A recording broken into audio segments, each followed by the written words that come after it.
ধারাবাহিকের শুরুতেই আমরা দেখতে পাই ঝাঁপি কাসাইকে ফোন করে বলে, তুমি একবার জেঠিকে নিয়ে পেছনের বাগানে আসতে পারবে?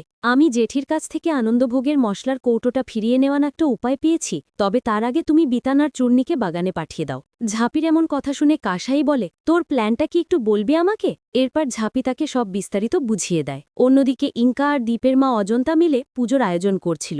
সেখানে ক্ষীরগঞ্জের কাকিমা ইঙ্কাকে প্রশংসা করে বলে, শহরে থেকেও তুমি কত সুন্দর করে পুজোর কাজ করছো। তখন অজন্তা বলে, তাহলে বুঝুন কেমন মেয়ের সাথে আমার ছেলের বিয়ে হয়েছে।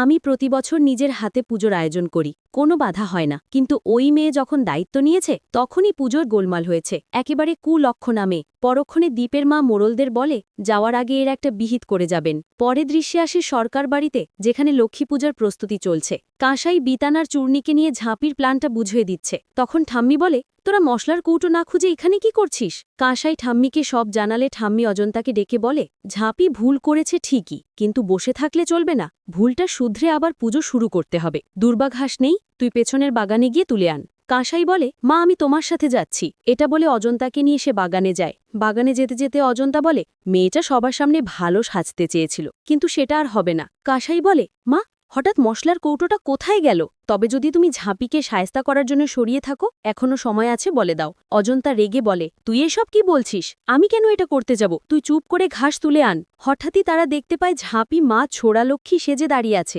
কাঁসাই চিৎকার করে বলে, মা দেখো ওখানে কে দাঁড়িয়ে আছে। কিন্তু অজন্তা বলে, ধুর, তুই সবকিছুতেই ভয় পাস, ওখানে কেউ নেই, তাড়াতাড়ি ঘাস তুলে চল। হঠাৎ অজন্তা চোখ তুলে তাকাতেই ঝাঁপিকে দেখে থমকে যায়, বলে, ওখানে কে দাঁড়িয়ে আছো? কিন্তু ঝাঁপি কোনো কথা বলে না। অজন্তা বলে ওঠে, কথা বলছো না কেন? যদি না বলো তাহলে আমার হাতে ইট আছে, আমি কিন্তু মারব। এই দৃশ্য দূর থেকে দেখে চূর্ণি বিতানকে বলে, জেঠিমা তো ইট তুলেছে, যদি ঝাঁপির গায়ে মেরে দেয়? তখন বিতান বলে, এখন একটাই ভরসা মামি, নিজেকে সামলাক।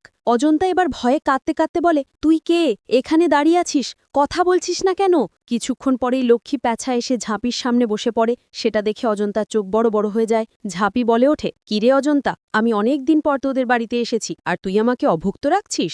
এটা তোর সহ্য হবে না, তোর সংসার শেষ হয়ে যাবে। আমি এক্ষুনি চলে যাচ্ছি, আর ফিরে আসব না। এটা শুনে অজন্তা কাঁপতে কাঁপতে বলে, মা যেও না, আমি তোমার মশলার কৌটো সরিয়ে রেখেছিলাম, এক্ষুনি দিয়ে দিচ্ছি, বলে কৌটাটা এগিয়ে দেয়, আর মুহূর্তেই মাটিতে লুটিয়ে পড়ে অজ্ঞান হয়ে যায়। বিতান চূর্ণি পালিয়ে যায়। এরপর ঝাঁপি কাঁসাইকে বলে, তুমি আজ যা দেখেছ সেটা কাউকে বলবে না, আমি চাই না মা সবার সামনে অপমানিত হোক। তুমি শুধু বলবে, মা ছোড়ালক্ষ্মী নিজে এসে কৌটো ফিরিয়ে দিয়েছে। কাঁসুই বলে, মা নিজে চুরি করে দোষ আমার ঘাড়ে চাপাতে চেয়েছিল, এখন বোঝুক কেমন লাগে। ঝাঁপি বলে, তুমি তোমার দাদাভাইকে ডাক দাও, আমি পেছনের দরজা দিয়ে গিয়ে চেঞ্জ করে আসছি। এটা বলে চলে যায়। অন্যদিকে দ্বীপ অজন্তাকে নিয়ে চলে যায় আর ভাবে, সামনের দরজা দিয়ে তো আসবে না, পেছনের দরজা দিয়ে দেখি কি হয়। কিছুক্ষণ পর ঝাঁপি পেছনের দরজা দিয়ে ঢুকতেই দ্বীপের সাথে মুখোমুখি হয়। দ্বীপ বলে, আমি জানতাম এইসব তুই করছিস, কিন্তু এটা কেন করলি? মাকে ভয় দেখালি কেন? তুই জানিস মায়ের বয়স হয়েছে, অন্য কোনো উপায় ছিল না। ঝাঁপি বলে, তোমার সামনে আমি তোমার মায়ের কাছ থেকে ভালোভাবে কৌটো চেয়েছি, কিন্তু সে দেয়নি, তাই এমন করতে হয়েছে। তাছাড়া পুজো আটকে ছিল, তোমার মা আমাকে সহ্য করতে পারে না, তাই বলেই বাধা দিল। আমি না করলে কখনো কৌটো ফিরে পেতাম না, সবাই আমায় কুলক্ষণা বলতো, কিন্তু আমি আসলে তোমার সুলক্ষণা বউ, বলে ঝাঁপি চলে যায়। দ্বীপ বলে, আমি তোকে দেখে নেব। পরে সরকার বাড়ির ড্রয়িং রুমে দেখা যায় অজন্তা মুখ গোমড়া করে বসে আছে, আর বলে, স্বয়ং মা ছোড়া লক্ষ্মী আমাকে দেখা দিয়েছেন। ইঙ্কা বলে, আন্টি তুমি বুঝতে পারছো না, এটা ঝাঁপির কারসাজি, তোমার থেকে কৌটো বের করার জন্য এমন করেছে, তুমি ভয় পেয়ে কৌটো দিয়ে দিয়েছ। অজন্তা বলে, এজন্যে আমি পুজো নিয়ে মজা করতে চাই না, ওটা স্বয়ং মা ছোড়া লক্ষ্মীই ছিল। কিছুক্ষণ পরে দ্বীপ এসে বলে, মা তুমি এমন করলে কেন? আমি যদি ঝাঁপির সাথে বসে ভোগ বিতরণ করতাম তাহলে কি এমন হতো? অন্যদিকে ক্ষীরগঞ্জের কাকিমা দ্বীপকে বলে, তোমার বউ সুলক্ষণা, আমরা ভুল করেছিলাম, কুলক্ষণা বলেছি। ঝাঁপি অনেক লক্ষ্মীমন্ত মেয়ে। ঠাম্মি ঝাঁপিকে ভোগের ওপর মশলা ছিটিয়ে ভোগ বিতরণ করতে বলে। ঠাকুরমশাই পুজো শেষ করে অঞ্জলি দেন, সবাইকে প্রসাদ বিলিয়ে দেন।